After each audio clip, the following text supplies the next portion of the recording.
Today we're going to install a new battery on this 2018 Honda Accord. Alright, first thing we're going to do is remove this heat shield or heat cover from this old battery and place it onto the new one. Alright, and there you have it. Now we're going to go ahead and remove these covers, and we're going to go ahead and put the battery right up here.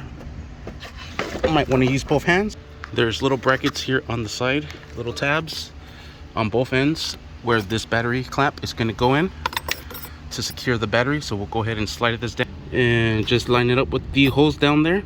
Alright, what I like to do is hold it and then put this nut down so it can kind of hold it into place so it doesn't come out.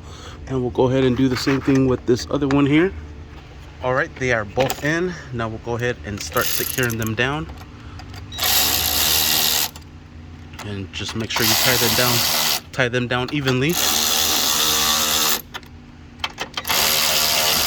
Perfect. Alright, and there it is. That way the battery doesn't go anywhere. We're going to go ahead and put this back on here. We're going to go ahead and put in our positive terminal and then connect our negative terminal.